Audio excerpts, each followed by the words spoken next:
Welcome to the Great Detectives of Old Time Radio from Boise, Idaho. This is your host, Adam Graham. If you have a comment, email it to me, box13@greatdetectives.net. Follow us on Twitter at Radio Detectives and check us out on Instagram, instagram.com/Great Detectives. Today's program is brought to you in part by the financial support of our listeners. You can support the show on a one-time basis by using the Zelle app and sending to box13@greatdetectives.net. You can also become one of our ongoing Patreon supporters for as little as $2 per month. Go to patreon.greatdetectives.net. Well, now it is time for this week's episode of Dangerous Assignment. The original air date, February 11th, 1953, and the title is Family Squabble.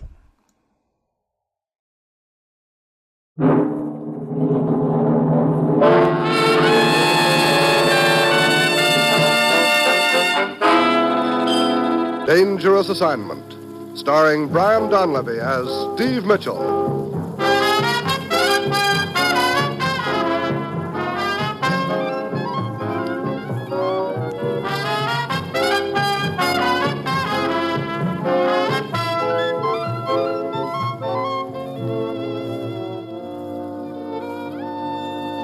Yeah, danger is my assignment. I get sent to a lot of places I can't even pronounce. They all spell the same thing, though, trouble. But when I walk into the commissioner's office, I don't realize this assignment's going to prove that sometimes the best way to stop one fight is to start another one.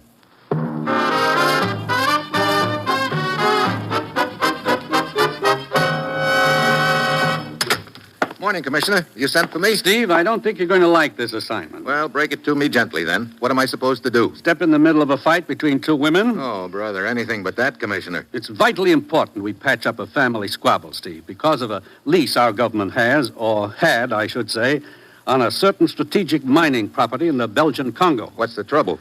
That lease expired a month ago. We've been trying to get the owners of the property together so we could negotiate another lease, but it seems the ladies aren't on speaking terms. Oh, that sounds just peachy for me. One is the widow of Aristide Bergerot, the original owner. The other is Bergerot's sister. These two women now own the mining property jointly. Oh, what are they beefing about, Commissioner? Who knows? Whatever it is, it's caused a serious breach between them. We've been informed there's a lawsuit in the offing. Oh, great. Nothing like a lawsuit to tie up an estate. Meanwhile, the mine remains idle, and we need those strategic minerals desperately, Steve. Get down to the Congo, to the Bergerot estate in Leopoldville, and find out what this is all about. Well, that's it. You've got your assignment. Good luck.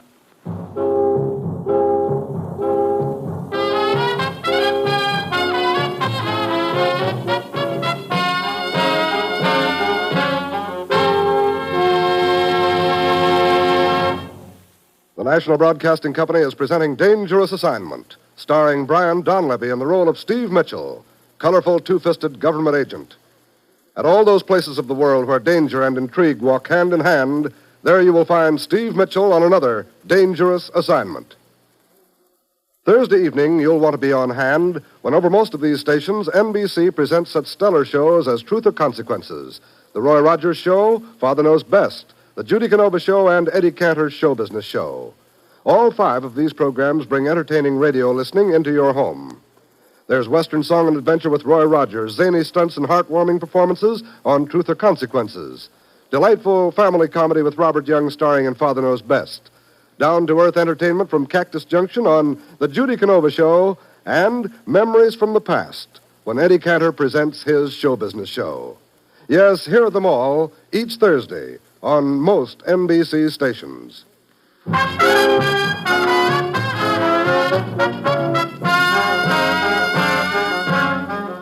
Sure, I've got my assignment. Carry an olive branch down to the Belgian Congo and see if I can patch up a quarrel that stands in the way of our renewing a lease on a vitally important hunk of mining property. It's late Friday afternoon when my plane lands, and Greg Carlson of the American Consulate in Leopoldville is there to meet me. We pile into his car and head out for the Bergerot estate. I'm sure glad to see you, Steve. Maybe you can get this mess straightened out. What started this feud, do you know? Yeah, a chapeau. A frilly little bonnet costing all of $10. What happened? Well, it turned out to be a favorite hat of Mademoiselle's. That's Bergerot's sister. and Toto massacred it. Toto? The French poodle. He belongs to Madame. That's Bergerot's widow. So a dog chews up a hat and away we go, huh? That one thing led to another in Wango. A lawsuit is in the works. Because of the hat? Oh, no. That happened a long time ago. Since then, many rumors and insinuations all spread around by both camps. You want to hear the latest word? Sure. There seems to be some question as to the widow's claim to her half of the Bergerot estate. What? Mademoiselle's friends seem to think that maybe Madame is a phony, that Aristide Bergerot never married. Do they have any proof of this? Oh, no, but here's the way the story goes. The widow claims that she and Bergerot were married in a small Belgian town during the early part of the war. He was a flyer, got himself killed in a crash shortly afterward. Oh, there must be a record of the marriage. Oh, no. The town hall and the files were destroyed in an air raid. Doesn't the widow have a marriage license? No. Great. That is, she did have one, but it's been, misplaced. Interesting, huh? Very. So the battle rages. Now they've started in on Henri. And just who is Henri? He's on the widow's team. Sort of a boyfriend, I guess. She met him a couple of months ago. Nice sort of a guy, but Scuttlebutt said he's a fortune hunter, that he made a play for Mademoiselle and she turned him down. Madame caught him on the rebound.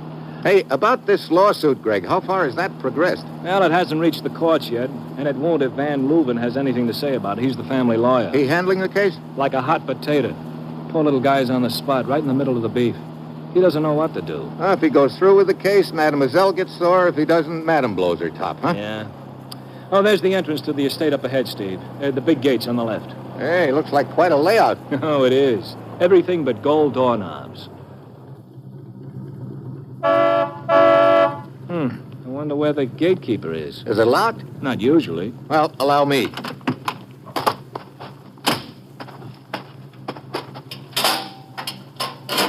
Okay, Greg, come ahead. Hey, wait a minute, hold it. Car coming down from the house. Yeah, at a good clip, too. Well, looks like Henri's car, a little souped-up job. Oh, brother. Well, what do you know, the widow herself. Yeah, she always drive like that? Oh, so I understand. A real fiend on the road. She'd better slow down or she isn't going to make that curve. Yeah, she's really...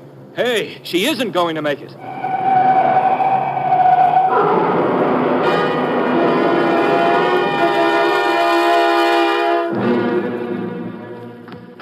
Can you get in on that side, Steve?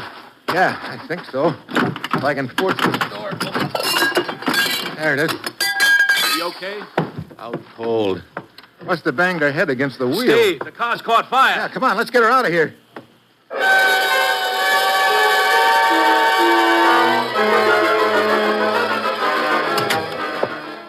How is she, Mr. Van Leuven? Well, she's regained consciousness. Doctor says she will be all right. A few bruises, nothing more. Oh, glad to hear that. Oh, this is Steve Mitchell. Ah, Monsieur Mitchell, how do you do? Mr. Van Leuven? Most fortunate it was that you and Monsieur Carlson arrived at the scene of the accident as quickly as you did. Foolish girl. She drives like a maniac. Yeah, she really tore out of this place. Where was she going in such a hurry? Into town, I suppose. And she wasn't staying around for our meeting? Huh? No. When she learned of your coming, she made it quite clear to me that she would not discuss the lease until the matter of her right to the estate was settled. I'd like to talk with Mademoiselle Bergerot, the sister. Is she around? She was to be. I myself talked with her on the telephone last night and arranged it. But this morning, I learned that she was gone. Gone? Where?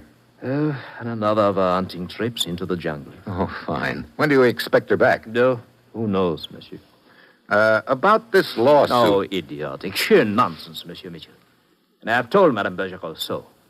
Still, Madame insists. I see.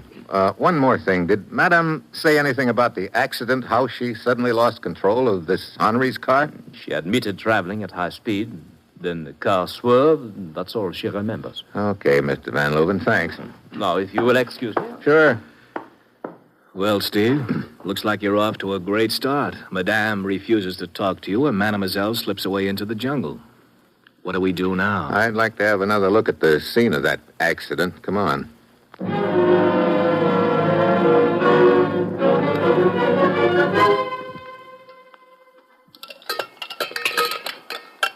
Find anything, Steve? Yeah, I think so. Come here. Here, take a look at this. Steering rod? Uh-huh. Look at this brake here. A little too clean cut. Might have been worked over with a hacksaw. Yeah. Tell me, Greg, how far is the Bergerot hunting lodge from here? Oh, inland, about 80 miles. Why? I think I'll run up there and have a talk with Mademoiselle. Well, river steaming can get you to Sankaroo by morning. We can just about make it if we leave right now. It's an old paddle wheeler. Let's go.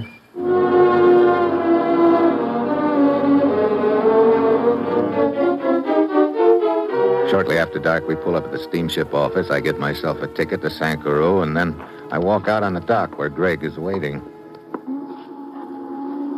You all set, Steve? Yep. Hey, gangway's over here. Mm-hmm. You sure you don't want me to come along? Oh, you'd better stick around here in town and keep eyes on things. All right. I'll take care of...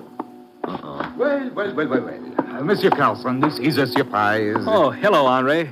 How are you? Oh, fine, thank you. Taking a little trip? Oh, no, I was just seeing a friend of mine off. Steve Mitchell, Henri Hubert. Enchanté, monsieur. Mr. Hubert, you going aboard too? Oh, yes. A little pleasure trip. I like to get away like this on occasion. I find the river journey most relaxing. We'd better hurry aboard, Monsieur Mitchell. Right. Goodbye, Monsieur Carlson. Have a good trip. So, that's Henri Hubert, huh? Madame's boyfriend. Yeah. I wonder what he's up to. A pleasure trip, he said. Well, I'd better shove off. I'll see you when I get back, Greg. Yeah, and take care, Steve.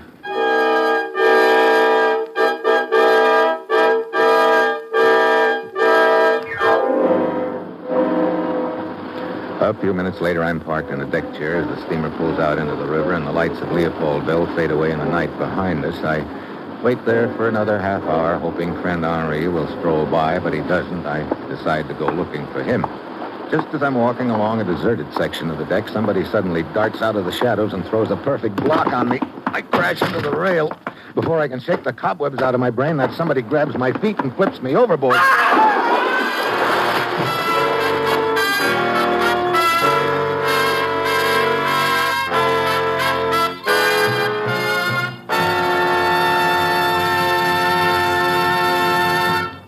In just a moment, Brian Donlevy will continue his dangerous assignment. Every American benefits from the hard work and strong influence of the scouting movement in building a better nation in which to live. And during this anniversary week celebration, scouts throughout the nation will rededicate themselves to the Scout Oath. The purpose of this rededication is to instill in the minds and hearts of all young men a deeper sense of obligation to preserve at any cost the heritage of America. When you see the scouts wearing their uniforms this week, you'll know that young America is steadfastly holding to the high standards of citizenship instilled by the Boy Scouts of America since the founding in 1910. Now, if you'd like to become a unit leader in their program of character building and training for good citizenship, please contact your local Boy Scout Council office.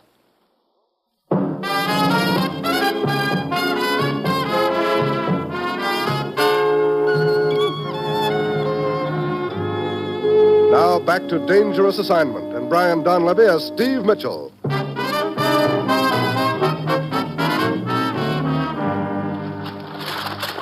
When I pop up to the surface of the water again, I see the boat sliding by me in the night. Then I realize I'm being drawn in towards one of the giant paddle wheels. I try to swim away, but the suction's too strong for me.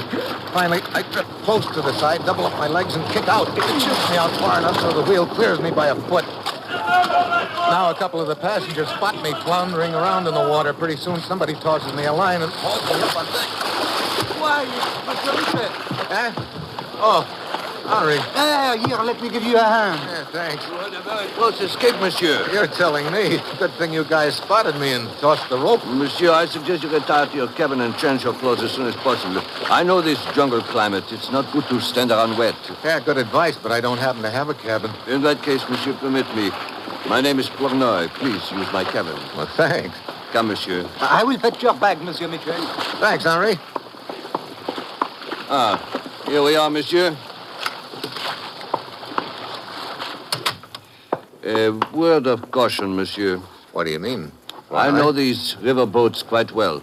In the future, it would be much safer to leave your valuables with the captain. Valuables? Jewelry, perhaps, a diamond, an unofficial transaction. I have traveled this river for years, monsieur. I know the types of business that flourish here. Well, I've been taken for a lot of things in my day, but never a diamond runner. Come in. Your suitcase, Monsieur Mitchell. Oh, thanks, Henry. Oh, this attempt on your life, it upsets me greatly. Me too. You know, in some way, I feel rather responsible for you. How so? Oh, because of our mutual friend you are with back on the dock. Oh, you mean Greg Oh, Carlson? yes, a most charming person. Yeah, you known him long? No, only since the Bergerot cocktail party of some 2 months ago. You see, Madame Bergerot, a dear friend of mine, invited me. Greg Carlson, of course, was the guest of Mademoiselle. Wait a minute. He was with Mademoiselle Bergerot? Ah, oui, Madame's sister-in-law. Mademoiselle and Carlson at one time were rather interested in each other. I see. But, hélas, Mademoiselle has always had many suitors besides Greg. He has not spoken of her lately. A broken romance, perhaps. Bien, we do not wish to speak of such things, eh? Yeah, that's probably it. I changed into dry clothes, wondering why Greg didn't mention his friendship with Mademoiselle Bergerot. Could be the reason Henri came up with. On the other hand, could be something else. At dawn, we dock at the little river port of Sankaroo. I go ashore and look up a guy whose name Greg had given me, a white hunter named Stryker. I hire him to take me to the Bergerot hunting lodge, and an hour later, we're deep in the jungle. Lodge isn't too much further, Mitchell. That's good. This is pretty rugged country, Stryker. Yeah. Is it Mademoiselle Bergerot you want to see? Yeah. I doubt very much if you'll find her at the lodge. Oh? I saw her in Sankaroo yesterday. She said something about trying a hunt in the Apala country. That's to the west of here, you know. Think you could find them? Well, we shouldn't have any trouble tracking them. This is the fork of the trail we're coming to now. One branch leads toward the lodge, the other one towards the Apala country. We just take this branch. What's the matter? That's strange. Quite a few tracks from the west heading for the lodge. You think the hunting party came back? It'd be an awfully short trip for them if they did. Look, you better stay here, Mitchell. I'll go along the trail a bit for looks. Stryker disappears around the bend in the trail. I light a cigarette. My lighter slips out of my hand. I bend over to pick it up. The slug bounces off a rock beside me. I hit the dirt. A moment later, Stryker pounds into sight. Mitchell, what happened? Somebody trying to play bullseye with me. I heard somebody moving on the trail ahead of me. Just for the shot. Come on. We start carefully along the trail, and I'm giving Stryker and his gun a few side glances. He could have done it. Then we round a bend in the trail, and there, right in front of us, is a woman with a rifle. What? Oh, Stryker. What? It's Mademoiselle Bergerot. Yes, I heard a shot. I came back to investigate. Oh? I thought you'd gone hunting in the Apala country. We did, but 2 of the bearers were clawed rather badly. I canceled the trip and we returned. We were almost to the lodge when I heard the shot. Was it either of you who fired it? No. Oh, this is Steve Mitchell. He's been looking for you. For me, monsieur. Yeah, here are my credentials. United States government agent. You and your sister-in-law own a piece of strategic mining property formerly leased to us. Oh, yes. The lease has expired, and we've been trying to renew it, but you and your sister-in-law seem to be involved in some sort of a dispute and can't get together. That's why I'm here. I see. Come, let us return to the lodge. This trouble between myself and Amalie. That's your brother's widow? Yes. It is idiotic, all of it. I have come to realize that more and more the last few days. Foolish things, hurtful things were said by both of us. I personally would like to put an end to it, but that is up to her. I see. There's a rumor that she's a phony. Wasn't ever married to your brother. I did not start that rumor, but I have heard it. I do not know what to think. When I received letters from my brother during the war, he mentioned a romance with Amalie. Then there was no news for some time, and finally a letter from Amalie telling of my brother's death. She said they had been married shortly before. Oh? I invited her to live with me. I never questioned her story until the rumor started. Then I found it strange she could not produce the wedding certificate. She said she must have misplaced it. There's the lodge up ahead, Mitchell. Yeah, that looks like Henri Aubert waiting there. Oh, yes, it is Amalie's friend. Ah, we meet again, Monsieur Mitchell. So we do, Henri. Monsieur Michel has come to try and patch up the family feud, don't we? Ah, then we have the same purpose, monsieur. Do we? Oh, bien sûr. That is why I have made a trip up here, to do what I could to settle the differences between Celestia and Amalie. This trouble has gone on long enough. Well, I'm afraid you didn't do so well settling your friend Amalie's troubles. How do you mean? You loaned her your car. But of course. She had an accident. What? Only it wasn't an accident. The steering rod had been sawed almost through. Oh, no, no, but this is incredible. Was she hurt badly? No, she's going to be all right, but this comes as a big surprise to both of you, apparently. But of course it does. No, I suggest we return to her immediately. Yes, at once.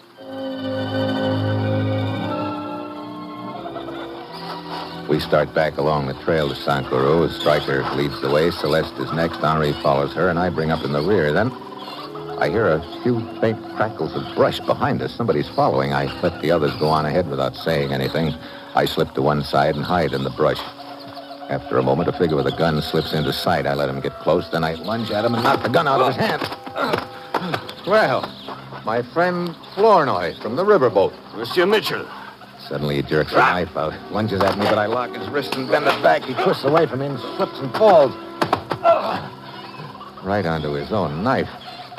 I search him, but the only item of interest is a key to a hotel room in Sankuru. I figure Flournoy was just a hired killer. Maybe this key will tell me who hired him. I head into Sankuru and find the hotel whose name is on the key. It's a cheap dive near the waterfront. I go upstairs, start down the dimly lit hall toward the room on the key, but I don't quite make it. Somebody steps out of the shadows behind me with a gun in my back. That's far enough, Mitchell. Ah, hello, Van Leuven. So the trusted family lawyer turns out to be the big boy of the deal. Quite right. I imagine you got quite a tidy offer to stir up trouble between the two women and try to block our lease renewal. It was made well worth my while, Mitchell. I don't get why you tried to knock off the widow. The steering rod on Henri's car. I hired Flournoy to weaken that, to kill Henri, since he was trying to bring the two women together. But he lent his car to Amélie. I see. You also hired Flournoy to knock me off. I gather he was to report here afterwards for the payoff, huh? Yes, he was to be paid off with a bullet. But apparently you have saved me the trouble. So you may have that bullet intended for him. Thanks. Into that room. Quick. I walk to the door. Van Leuven motions me to unlock it. I do. Inside. I walk in with Van Leuven behind me. Then suddenly I kick the door back at him.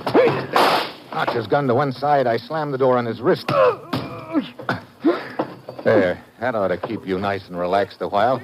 And when the ladies find out who's been stirring up the trouble, I don't think I'll have much trouble getting a renewal on the lease. My wrist! That door just slammed shut on a lot more than your wrist. What do you mean? Your future, Buster.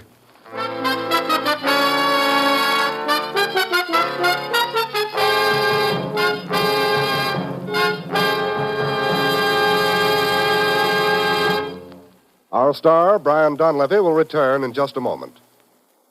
Daytime listening here on the NBC Radio Network is just what you busy homemakers need to chase away those housework blues. You'll hear comedy, drama, and musical entertainment when you set your dial to this NBC station. For comedy, we have The Bob Hope Show, Double or Nothing, and Bob and Ray, to name only a few. There's drama from real life on Strike It Rich with Warren Hull and on Welcome Travelers with Tommy Bartlett. Meredith Wilson brings musical entertainment on his program called Every Day. And all of these fine shows are on the air every day, Monday through Friday, over most NBC stations. So make it a regular habit to turn on the radio and leave it set to this NBC station for the finest in daytime radio entertainment. Each day, Bob Hope has a lady guest editor to provide interesting and instructive minutes to his program. Bert Parks plays Double or Nothing each weekday, and the results mean enjoyable listening for you. So be sure to enter into the fun of radio entertainment by making NBC your daytime listening headquarters.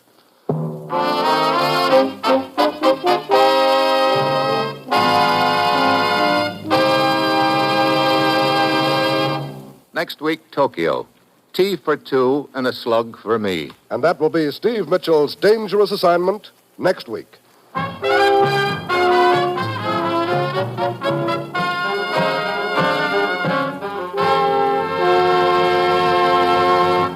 Included in tonight's cast were Peter Leeds, Tony Barrett, Ben Wright, Betty Lou Gerson, and Paul Duboff. This is John Storm speaking.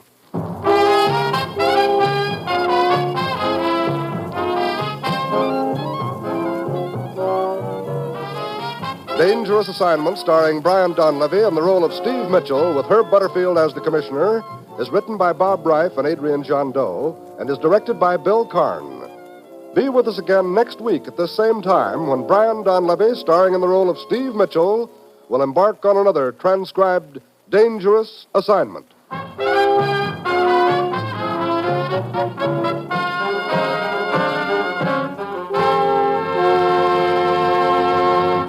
Tomorrow, hear both Truth or Consequences and Father Knows Best on NBC.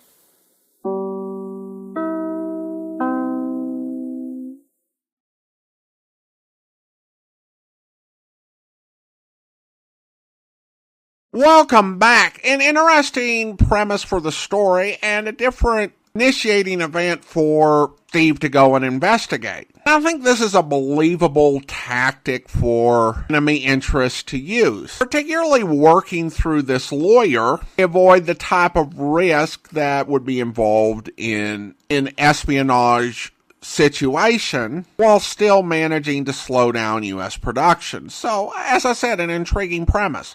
Well, now we turn to listener comments and feedback, and we have some new listener comments regarding our 4,300th episode special. And we start with Emmett, who writes, "Have to admit, I have a prejudice against any suspense episodes that have canned music.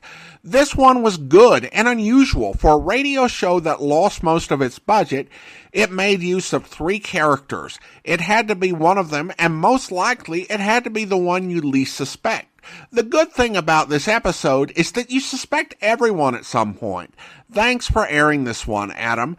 Well, thank you so much, Emmett. And I think that you're right, it's interesting because there had been such budget cuts. But what this showed was the type of actors you had in New York, and obviously Hollywood as well, but New York in this instance, were real pros. And if you gave them a good script, they could deliver an outstanding product. And quite a few of the New York radio actors, who were such a big part of the late stage of the golden age of radio, would also continue to contribute for years to come in productions like the CBS Radio Mystery Theater. And we also had comments on Facebook from Greg, who writes, "This was excellent," and Hilva, who said this one was really good. And then we had a comment from GreatDetectives.net from Raymond, who writes, "I really enjoyed this entry in the suspense series,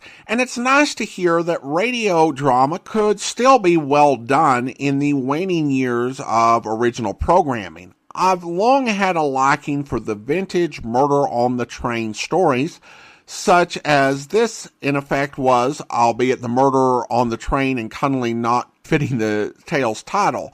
I have some examples of such in my 16mm film collection, including one of my favorites, Bombay Mail, Universal 1934, starring Edmund Lowe, who dated well back into the silent pictures and in talkies would say a good number of cinema detectives. He's the protagonist sleuth in Bombay Mail.